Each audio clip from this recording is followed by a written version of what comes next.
There are many ways to pay for things. Credit cards, wire transfers, frequent flyer points, sticks of gum, cryptocurrencies, checks, if they're still a thing, and of course, cold hard cash. Physical cash is one of the easiest ways to instantly and reliably conduct commerce. Perhaps that's because it's tangible and by and large universally understood as a medium of exchange. This is important to understand because the success of any economy is predicated on commerce. Therefore, the need for making transactions as simple as handing over a note is paramount to the success of any nation. Now, this is certainly not news. It has been well documented that the ease of transactions within a nation is as big of a determinant of economic success as access to natural resources like oil or natural gas, or even a well-educated population. Fortunately, modern financial systems have made spending money extremely easy, and a lot of that is by design. Although, amongst all of this, cash is still a staple of regular transactions. So what would happen if we got rid of it? And this is not some obscure hypothetical. In fact, for a while now, society has been pulling back on the use of cash in a very big way. Just think, when was the last time that you paid cash for anything? For some of you, perhaps it's all the time, but for most, the ease of tapping a credit card or Venmoing some money makes these paper rectangles all but obsolete.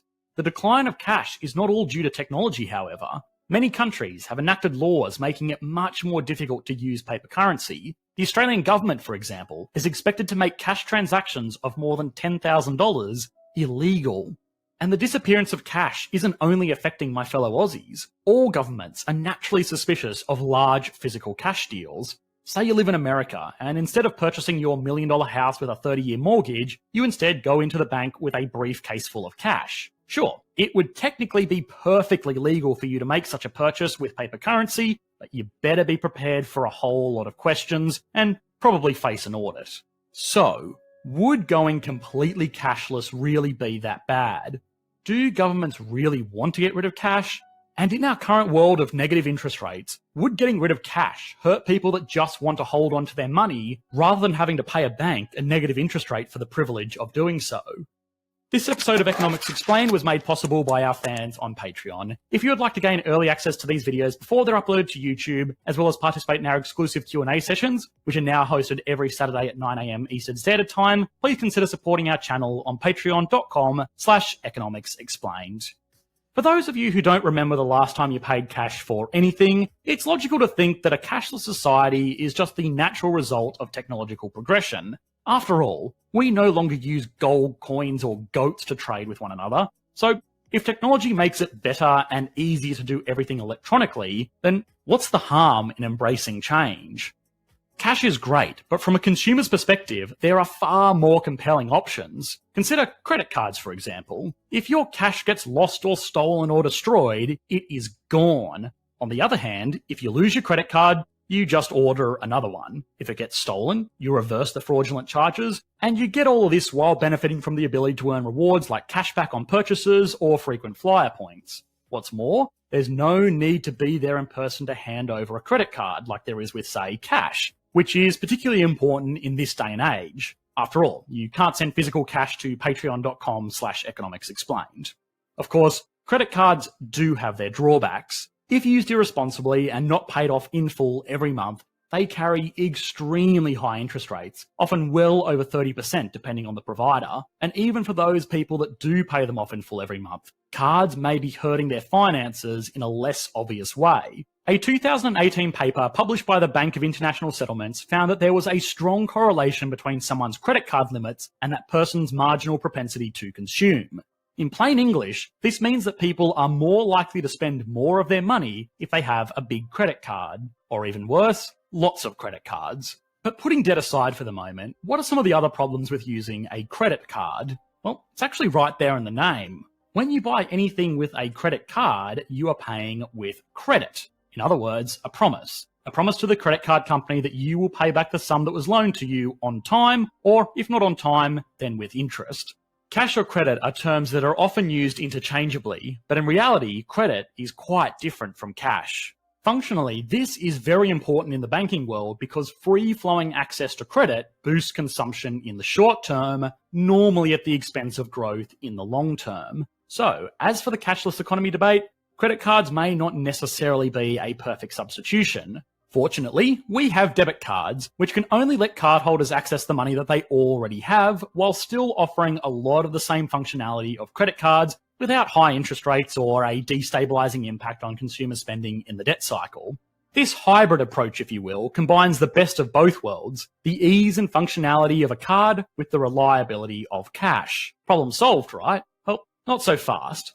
Because as it turns out, there is one major thorn in the side of all of these services: merchant fees. So far, we've only considered a cashless economy from the perspective of a consumer. But of course, the supplier is also a very important part of this equation. Card providers like Visa and MasterCard make a good portion of their revenue from merchant fees, which is a small fee that is charged to the business or merchant on all credit and debit card transactions made to the business. And by small, we're usually talking around 1 to 2%, which, depending on a variety of factors, might not actually be small at all. For viewers in the United States, this merchant fee can be as high as 2.9%, with an added fee of 30 cents on every single transaction.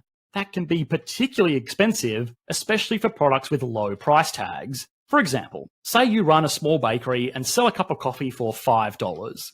The 30-cent fee that is charged to your lovely bakery is actually slightly more than double the 2.9% merchant fee, or 14.5 cents. So all in, the total fee charged to your modest bakery for processing a mere cup of coffee is 44.5 cents. Or, put another way, almost 9% of the entire purchase price. Keep in mind, that bakery still needs to consider the cost of goods that they are selling, plus all of their other expenses like store rent, staff wages, and utilities. As a result, businesses pass this merchant fee along to consumers through higher prices. In a way, this is a credit card company saying to one of its users, "Don't worry, it's okay. Here's a piece of plastic that you can use to borrow money from us, interest-free for 30 days, 55 days, and to incentivize you to do so, we will actually reward you with airline points or other cool stuff. And don't worry about how we're going to make money, because we're actually just going to pass this expense along to the merchant, who is in turn going to pass it along to everyone."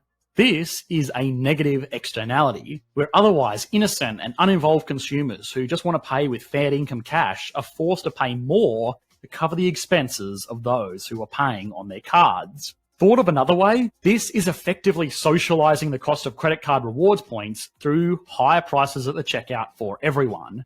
If a nation was to uniformly adopt a cash-free economy, these merchant fees would not only be more pervasive, but also more expensive, as these companies would control an oligopoly on exchange.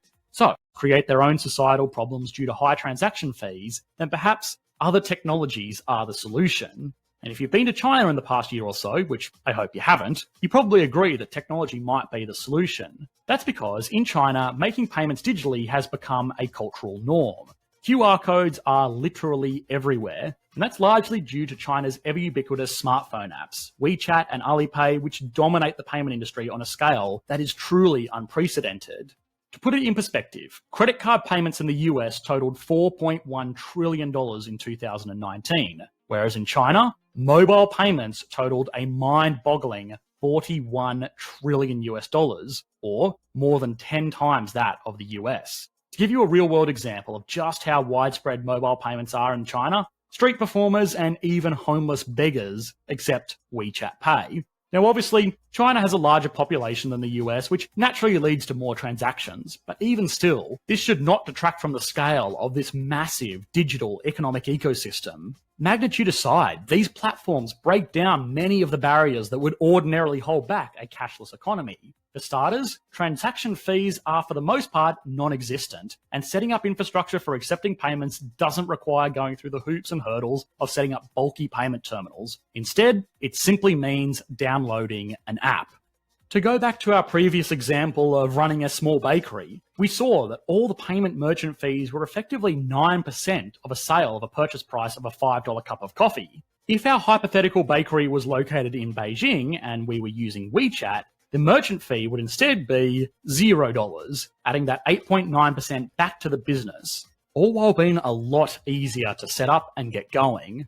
Of course, the next question is, how do mobile payment companies like WeChat Pay without any merchant fee income actually generate money to fund this service? And that is where things can get a little bit dicey.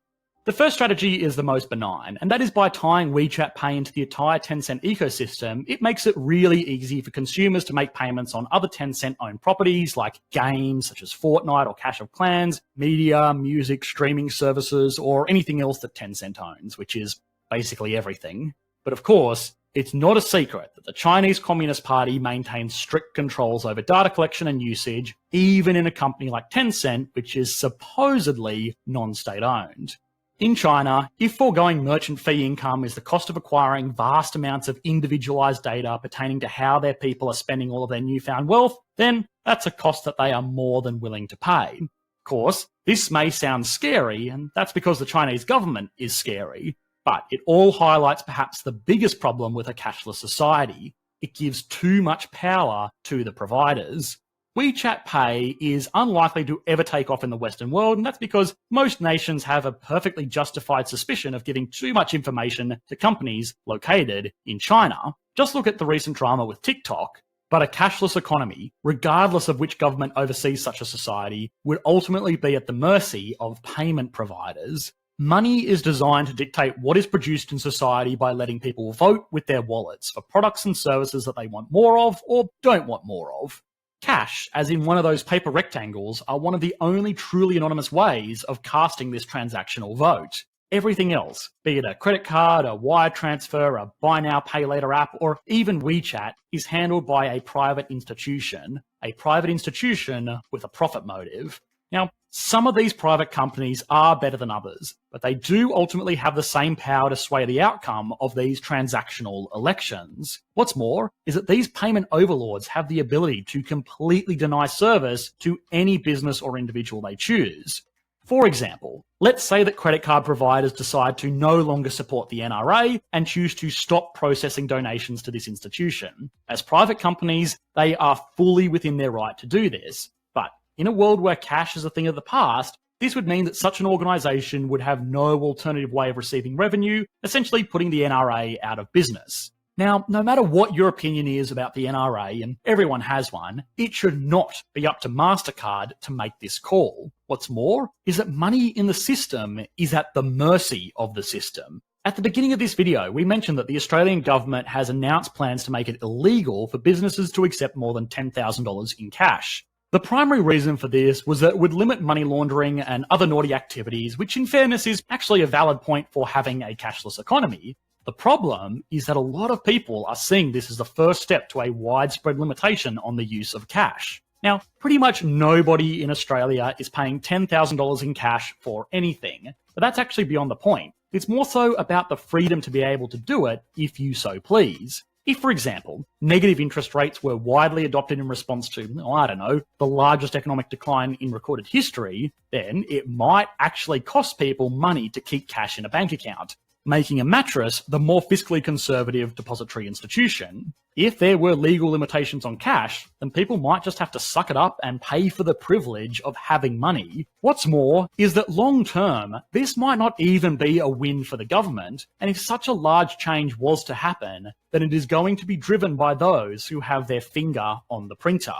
A cashless society would devastate the black market, as well as the whole shadow economy that we've already explored more in depth on a recent video. This would obviously be a win for the government, but not necessarily for the reasons that you would expect. Firstly, going cashless may help slow down serious criminal activities, but it will also stop more benign crimes. Things like cash-in-hand work on the weekends, or even paying people under the table would all be virtually impossible, helping to increase government tax revenue, easing the burden on those who actually do pay their taxes fairly. As for the more serious stuff though, when there is a will, there is a way, and if people want to trade illicitly or get paid under the table, they will find alternatives like cryptocurrencies or even gold.